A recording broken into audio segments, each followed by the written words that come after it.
নমস্কার, আমি শুভম। মহাভারতের ছোট ছোট কাহিনী নিয়ে আপনাদের সামনে আসি।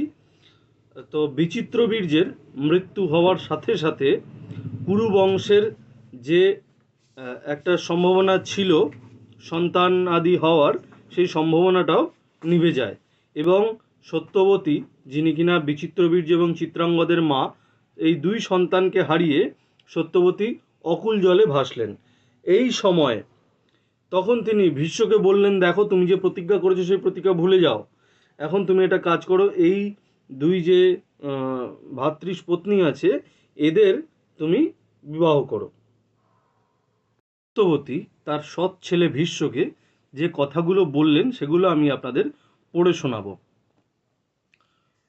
বংশরক্ষার নিমিত্ত সবিশেষ পর্যালোচনা পূর্বক ভীষ্মকে কহিলেন, হে মহাভাগ, মহাযশা ধর্মপরায়ণ শান্তনুকে জলপিণ্ড প্রদান করে এমন লোক তোমা ব্যতীত আর লক্ষ্য হয় না।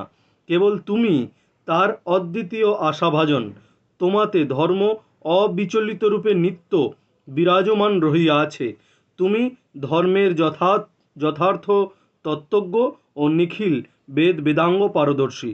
মহর্ষি শুক্র ও অঙ্গিরার ন্যায় তোমার ধর্মনিষ্ঠা, কুলাচারের অভিজ্ঞতা এবং দুরূহ কার্যে মহীয়সী সহিষ্ণুতা আছে। অতএব হে ধর্মাত্মন, আমি ফলসিদ্ধির আশায় তোমায় কোনো কার্যে নিয়োগ করিতে ইচ্ছা করি। অগ্রে শ্রবণ করিয়া তৎ সম্পাদনে যত্নবান হও।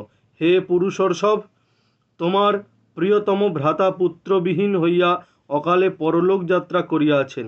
তাহার পরম রূপবতী ও সৌন্দর্য যৌবনবতী মহিষীদ্বয় অতিমাত্র পুত্রার্থিনী হইয়াছেন। অতএব আমি অনুমতি করিতেছি, তুমি বংশরক্ষার নিমিত্ত তাহাদিগের গর্ভে অপত্যোৎপাদন করো। তাহাতে তোমার পরম ধর্মলাভ হইবে, সন্দেহ নাই। এক্ষণে রাজ্যে অভিষিক্ত হইয়া প্রজাপালনে তৎপর হও ও দ্বার পরিগ্রহ করিয়া পিতার বংশ রক্ষা করো।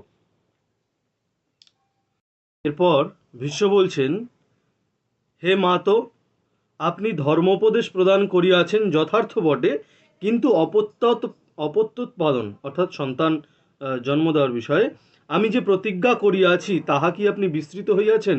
আমি দ্বার পরিগ্রহ বিষয়ে পূর্বে আপনার নিকট যে সংকল্প করিয়াছি তাহা আপনি পরিজ্ঞাত আছেন। তথাপি আবার এক্ষণেও পুনর্বার সত্যপরায়ণ দৃঢ়তর প্রতিজ্ঞা করিতেছি, শ্রবণ করুন।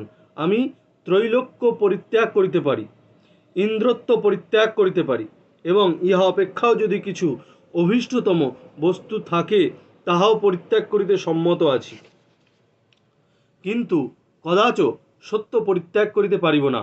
যদি পৃথিবী গন্ধ পরিত্যাগ করে, জল যদি মধুর রস পরিত্যাগ করে, জ্যোতি যদি রূপ পরিত্যাগ করে, বায়ু যদি স্পর্শ গুণ পরিত্যাগ করে, সূর্য যদি প্রভা পরিত্যাগ করেন, অগ্নি যদি উষ্ণতা পরিত্যাগ করেন, আকাশ যদি শব্দ গুণ পরিত্যাগ করে, শীত রশ্মি যদি শীতাংশু পরিত্যাগ করেন, ইন্দ্র যদি পরাক্রম পরিত্যাগ করেন এবং ধর্মরাজ যদি ধর্ম পরিত্যাগ করেন, তথাপি আমি সত্য পরিত্যাগ করিতে পারিব না। ভীষ্মের এই উত্তর। ভীষ্ম কিছুতেই নিজের যে সত্য প্রতিজ্ঞা, যার জন্য আমরা তাকে ভীষ্ম বলে জানি, সেই প্রতিজ্ঞা থেকে তাকে তার মা সত্যবতী সেও কিছুতেই নড়াতে পারলেন না। এরপর জানার বিষয় যে এটা ঠিক হলো কি করে, যে পরবর্তী পদক্ষেপ কি হবে, সেটা এর পরের ভিডিওতে আপনাদের জানাবো। ভিডিওটা যদি ভালো লেগে থাকে লাইক শেয়ার কমেন্ট অবশ্যই করে দিন। ধন্যবাদ। আবার একটা নতুন ভিডিও নিয়ে আসবো।